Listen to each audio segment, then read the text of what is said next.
Good morning. I'm Lonnie Jones, the Business Services Rep for Kansas Works Chattanooga office. Thank you for joining us today for Kansas Works Wednesday workshops.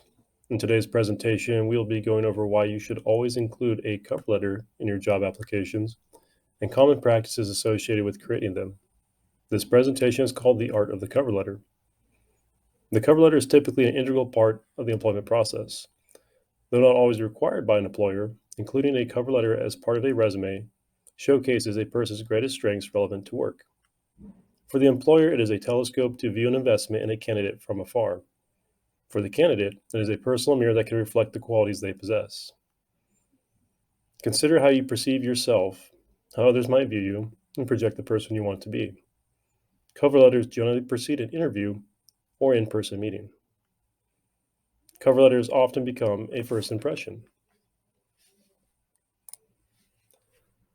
72% of employers want a cover letter, but only 38% of applicants actually provide one. According to Resume Lab in 2019, 72% of employers said they polled responded that they respect a cover letter. In 2022, the Wall Street Journal reported that only 38% of applicants, employers they surveyed, attached a cover letter. Think of your cover letter as a response to an employer's work needs.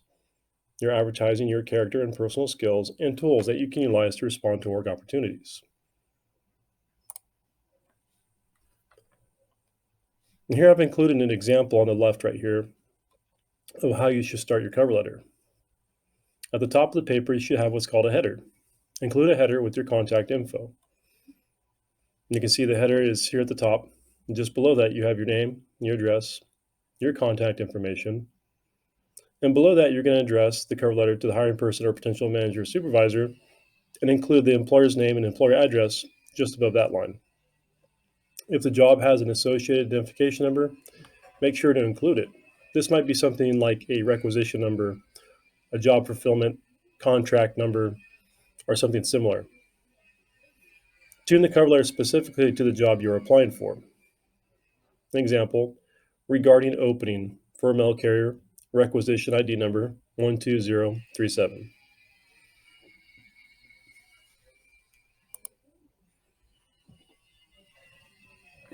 A summary can be a few sentences to several paragraphs, and this is important. In your cover letter, you should introduce yourself, explain how you found the job opportunity, briefly touch on why your skills and talents are vital to the employer. State the position you are seeking, tie in your relevant experiences, and try to summarize relevant job experiences in your resume in just a few sentences.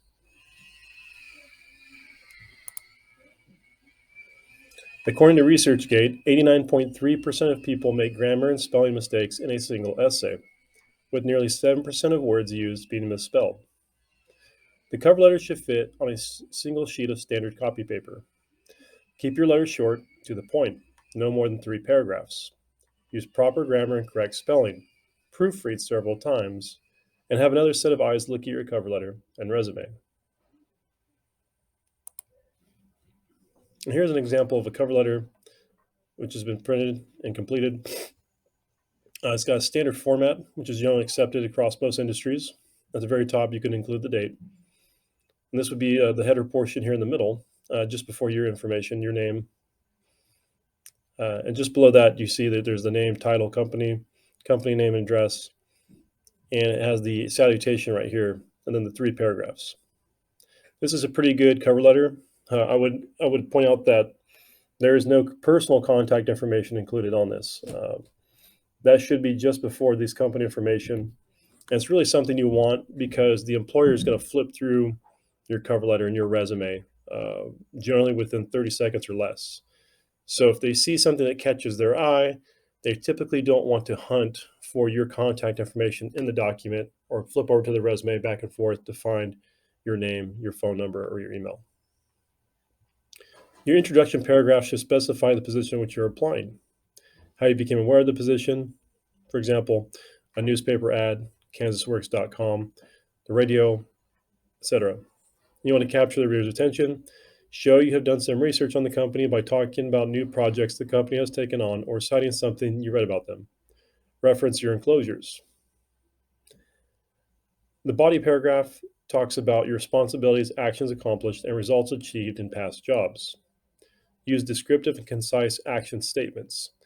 Indicate how your experience would benefit the company. Do not repeat your entire resume, but mention those items most appealing to the employer. The third paragraph is your concluding information. This is the section where you close your letter. Express your interest in an interview for a position or in learning more about the company's opportunities and hiring plans. Indicate what your follow-up plan will be.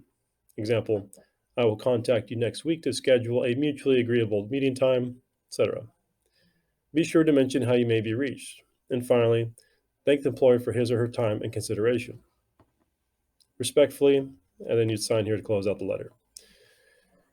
This is a pretty common letter. However, like I said, it's pretty good, but I would point out it's missing your contact information at the top. In my personal experiences, I've seen, and from what most cover letters I've reviewed, that's something you're going to want to include at the top, so that way you can save some space here in your concluding paragraph. Again, you're entitled the most relevant experiences, and you're going to summarize those, and then discuss the potential ability to be hired here in this concluding information. The part where it says, I will contact you next week to schedule a mutually agreeable meeting time might be a little too wordy. Again, be concise, and in speaking to the employer, and you say, I will contact you next week to schedule a mutually agreeable meeting time. It's a given that it's going to be a mutually agreeable time. If not, then they will contact you with a different time that they'd prefer. Remember to present yourself realistically and don't exaggerate or try to sound like someone you're not. Remain professional, maintain control of your feelings. Oftentimes in a cover letter, or even just in conversations, people feel the need to really embellish their experiences. And that's just a simple human thing. In communication, we like to be entertained. And by accentuating events or details, we may add a greater sense of hilarity or action that really didn't occur. So it's remember that cover letters are an opportunity to emphasize your personal value, and close out the cover letter by asking for an opportunity to do an interview. Here I have some examples of what you might see on a cover letter versus what would be a better way of describing something as far as an experience. Someone might put that they're an aviation expert. This might be true that they have experience working within aviation, but more relevant and more professional description might be that they were a commercial pilot of a large passenger aircraft. And again, being concise, commercial pilot isn't enough. So we include the detail large passenger aircraft. They could have been a commercial pilot and flying freight. A CDL truck driver may sound descriptive enough for most of us, but for a company hiring somebody with commercial licenses, they need to know exactly what kind of commercial license they have without reading through their resume or their cover letter to find that. So you might say, instead of CDL truck driver, you might have Class B tanker truck driver. This is specific to the job and role and gives enough information and background to that employer that they know what they're talking about. Or including something like this in your cover letter is not very appealing. Your loss if you don't hire me. It's not something that an employer is really going to want to hear. They don't want to be threatened or feel coerced in meeting with somebody for the first time and discussing a possible employment opportunity. Another thing to refrain from putting into a cover letter would be something like, I'm the best at.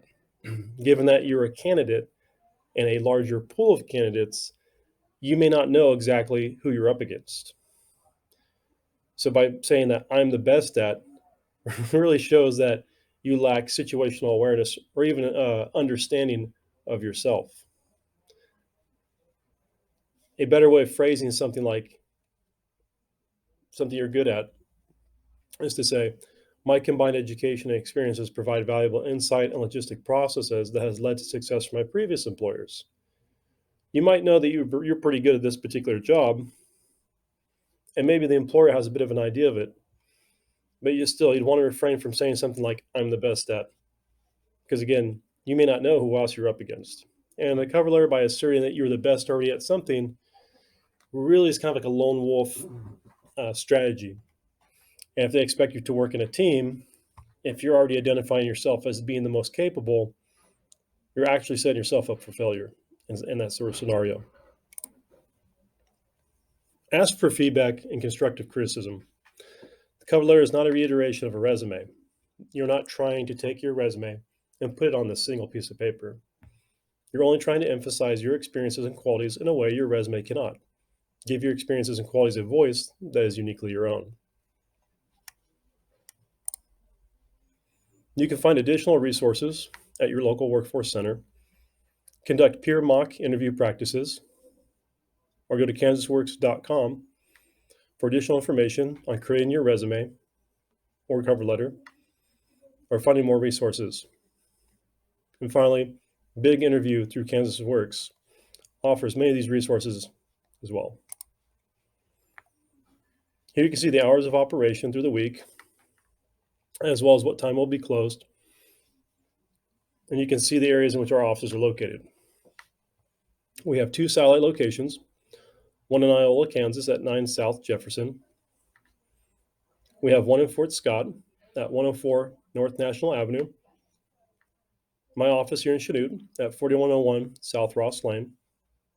An office in Emporia at 215 West 6th Avenue, Suite 107. An office in Independence at 317 North Pennsylvania Avenue. An office in Paola at 1 South Pearl, Suite A. And an office in Pittsburgh, 216 North Broadway, Suite K. In concluding today's presentation, I would like to invite you to visit your local Kansas Works Center, where we offer a large variety of training and resources to help you create your resume and cover letter and help connect you to job opportunities. We also have these resources and plenty more for you to view and utilize on our website at kansasworks.com.